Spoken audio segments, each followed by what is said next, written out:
Students, a very warm welcome to all of you students. बहुत सारे बच्चे जो हमारे साथ थे जनवरी 2025 के CSCT का अटेम्प्ट के लिए, उनका तो तैयारी हो चुकी है, साथ ही साथ उनका एग्जाम भी हो चुका है। अब बारी है उन बच्चों की जो टारगेट कर रहे हैं CSCT का मे अटेम्प्ट ऑफ 2025। क्या होनी चाहिए मैम स्ट्रैटेजी, क्या हमारा रोड मैप होना चाहिए, हमारे बैचेस कब तक आएंगे, सारी इंफॉर्मेशन आज हम लोग जानेंगे। कैसे पढ़ना है, क्या हमारा रूटीन होगा, क्या स्टडी मटेरियल हमको फॉलो करने होंगे, कैसे हमको MCQs देने हैं, कितना टाइम हमको अपनी पढ़ाई के लिए डिवोट करना है। So today I am here to answer all your questions. तो चलिए इसी से अपने आज के सेशन की शुरुआत करते हैं। तो एक एक ये सारे क्वेश्चंस आज मैं डील करने वाली हूं आपके साथ। आज मैं आपको एक एक क्वेश्चन का एक आंसर दूंगी। सबसे पहले मैम, ये हमारे पास 3 महीने बचे हैं। देखो जनवरी तो ऑलमोस्ट ओवर हो रहा है, like 50% of the January has already gone. अब बचे हैं 3 महीने। कैसे? फरवरी, मार्च, अप्रैल और फिर आ जाता है आपका मई, जब आपका एग्जाम होगा। क्योंकि अभी 15 दिन बचे हैं आपके जनवरी में। थोड़ा टाइम आप सोचने में लगाओगे, थोड़ा टाइम प्रिपेयर होने में लगाओगे, तो एडिशनल डेज उसको मान के मैं थोड़ा सा हटा दे रही हूँ। ठीक, अब बचा है 3 महीने पूरे अपने पास, फरवरी, मार्च, अप्रैल एंड देन आपका मई में एग्जाम है। तो बेटा देखते हैं हमारे पास जो ये है फरवरी, मार्च एंड अप्रैल, कैसे हमको अपनी तैयारी करनी चाहिए। देखो अपने पास जो सिलेबस है, अभी हमारा बैच बहुत जल्दी लॉन्च होने वाला है, लेकिन जब तक हमारा बैच लॉन्च नहीं हो रहा है तब तक मैम हम कैसे पढ़ें, हमको अभी तैयारी शुरू करनी है। बिल्कुल सही बात, आप अभी तैयारी शुरू करिए। और कैसे करेंगे? देखो बेटा, हमारा जो जनवरी वाला बैच था उसके वीडियोस ऑलरेडी सब पड़े हुए हैं, सारे अवेलेबल हैं आप लोग के लिए। आप उसके वीडियोस देखिए, अपना तैयारी करिए, अपना उसको पढ़िए, रिवाइज करिए, उससे आपका एक बेसिक स्ट्रॉन्ग हो जाएगा। फिर आपको जो भी कंफ्यूजन हो, जब हमारा बैच आएगा आप दोबारा से उसको पढ़िए, उससे आपको चीजें ज्यादा क्लियर होंगी। तो कैसे कैसे पढ़ना है? देखो फरवरी में आपको अपना पूरा स्टडी कर लेनी है, मार्च में भी आप पूरा आराम से स्टडी कर लीजिए। फरवरी, मार्च ये 2 महीने आप अपनी पूरा सिलेबस को कंप्लीट करने के लिए लगा लीजिए। पूरा सिलेबस आप फेब और मार्च में मिला के कंप्लीट कर लीजिए, प्रैक्टिस एंड ऑल सबके साथ में। ठीक है, अच्छा अब आता है अप्रैल। अप्रैल को हमें कैसे यूटिलाइज करना है? तो हमने जितना भी चीजें फरवरी में पढ़ी हैं, मार्च में पढ़ी हैं, वो हम यहाँ पे अप्रैल में उसका रिवीजन करेंगे और हम बहुत सारे मॉक टेस्ट को हम करने वाले हैं सॉल्व। तो सबसे पहले आई हैव आंसर्ड कि मैम हमें ये 3 मंथ का कैसे यूटिलाइजेशन करना है। ठीक, अब आता है हमको एक दिन में कितना समय देना चाहिए। तो बेटा अगर आप अभी से शुरुआत करते हो ना पढ़ना, 2 से 3 घंटे is enough for you to study. वरना एंड में ना एकदम हड़बड़ी हो जाती है कि कैसे करें, इतना सारा सिलेबस से समझ नहीं आ रहा है कितना टाइम डिवोट करें। तो बेस्ट 2 से 3 महीना, 2 से 3 घंटा is enough. 2 to 3 hours is enough for you to study। ठीक है, अब सोर्सेस क्या होने चाहिए हमारे स्टडी के? अभी से अगर हम तैयारी करें, हमारे बैचेस लॉन्च होंगे, वो तो आपको करना ही करना है। साथ ही साथ आप अभी से तैयारी शुरू करिए। जो भी हमारा प्रीवियस मटेरियल जो हम जनवरी बैच के लिए लाए थे, सिलेबस सेम है, आप उसको एक बार गो थ्रू करिए, पूरा पढ़िए। ICSI का जो स्टडी मटेरियल है, ICSI का जो रेफरेंस मटेरियल है, उसको पढ़िए। इतना आप अगर आपने कर लिया, आपका बेस बहुत ज्यादा स्ट्रॉन्ग हो जाएगा। क्या क्या करना है अपने को? ICSI का रेफरेंस मटेरियल, इसको तो आप छोड़ ही नहीं सकते। एनी हाउ आपको वो करना ही करना है, क्योंकि ICSI से मैक्सिमम CSCT में मैक्सिमम क्वेश्चन उससे आते हैं और हम सब भी उसी से ही पढ़ाते हैं। हालांकि हम अपने नोट्स देते हैं बट उसमें प्रॉपर डिटेल्ड होता है। तो ICSI का रेफरेंस मटेरियल आपको करना ही करना है। उनका जो स्टडी मटेरियल होगा वो आपको करना है, जो हमारे यूट्यूब वीडियोज है, और उसके बाद जो हमारा बैच आएगा उसको आपको करना है।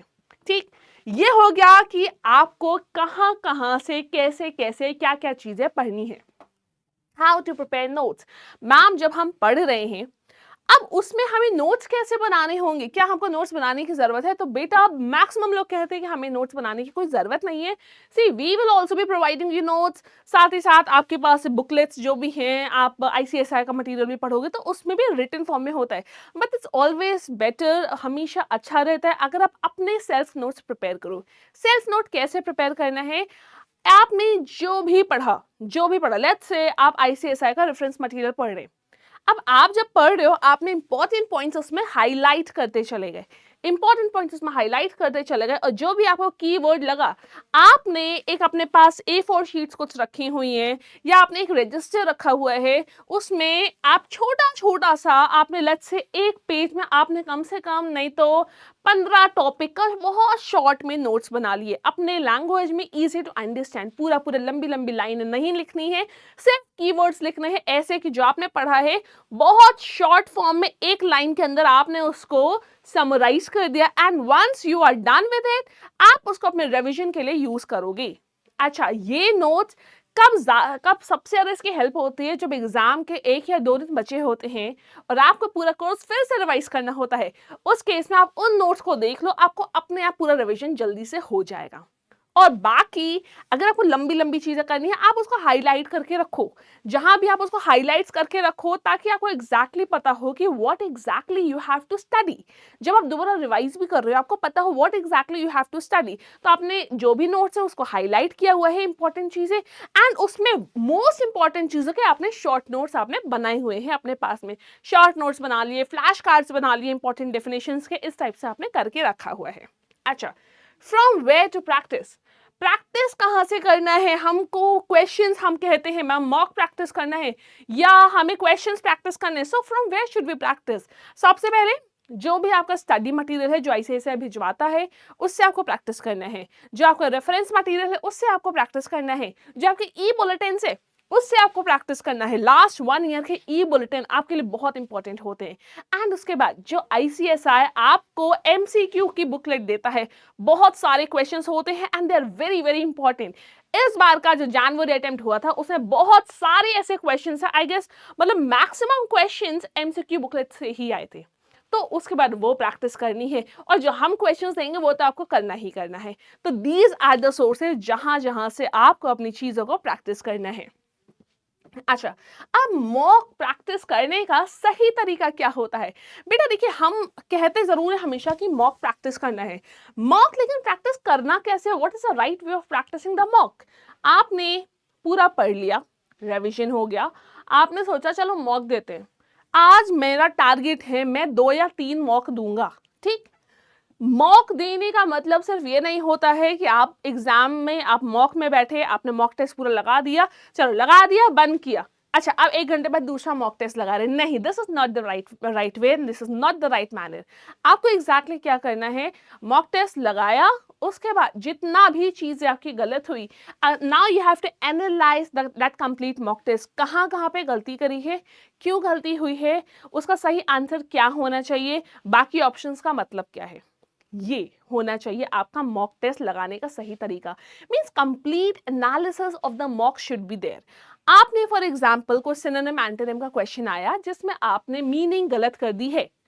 अब आपने जब उसको चेक किया कि अच्छा इसका मीनिंग ये नहीं, ये होना चाहिए, तो पहले तो आपने जो भी वर्ड है वो वर्ड का मीनिंग चेक किया, फिर जितने ऑप्शन है उन सब का आप इंडिविजुअल मीनिंग चेक करोगे, उनके सिनोनिम चेक करोगे कि if in case by chance किसी और वर्ड का मीनिंग पूछ लिया या सिनोनिम पूछ लिया तो आप एग्जाम में कैसे करोगे। तो that is why you should be prepared with everything. आप प्रॉपर एनालिसिस करोगे।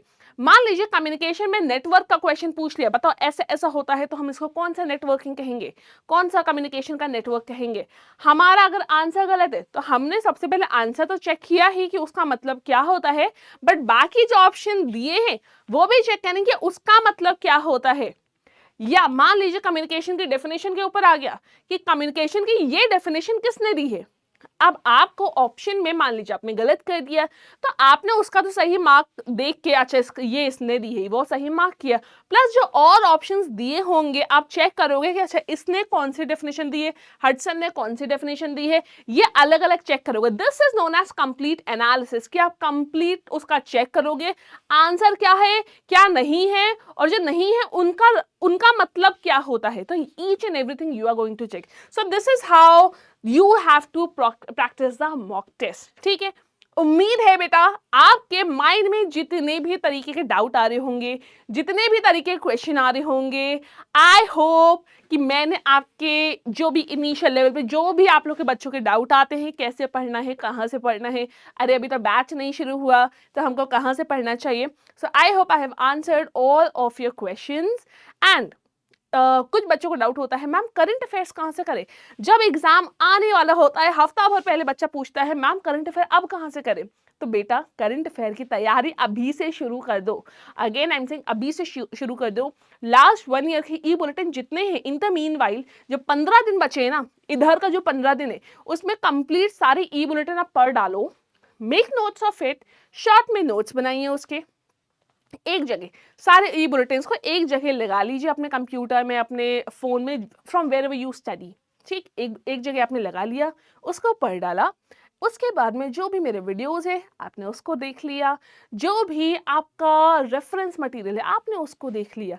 उसके बाद फिर आगे फर्दर जब हम अपने बैचलर्स में पढ़ेंगे तो हम और नई चीज़ें पढ़ेंगे, तो आप वो करते जा रहे हो। And along with that regularly at night when you are going to sleep, daily की हेडलाइंस ज़रूर देख लीजिए कि आज स्पेशल क्या हुआ है, कोई नया अपॉइंटमेंट हुआ है। जैसे आज ही 14 जनवरी से ही जो इसरो के नए चीफ हैं उनका अपॉइंटमेंट होना था, चेक करिए क्या है उनका नाम। एंड मुझे कमेंट सेक्शन में बताइए कि क्या है उनका नाम, ताकि मैं भी देखूं कि आप लोगों ने पढ़ा है या ये आज की न्यूज़ की नहीं। ठीक है, तो ये सारी चीज़ें करिए करंट अफेयर्स के लिए। एंड आई जस्ट होप आप इन सारी चीज़ों को, इन सारी स्ट्रैटेजीज़ को, ये जो हमने यहाँ पे रोड मैप बनाया है, बताया है आप लोग को, आप इनको फॉलो करें। एंड उसके बाद CSET को बहुत अच्छे अच्छे मार्क्स से आप क्लियर करें। So students, this was it. All the best to all of you. Confidence के साथ बढ़िया से प्रिपरेशन करिए और CSET में अपना नाम रोशन करिए और हमारा नाम रोशन करिए। Thank you so much everyone.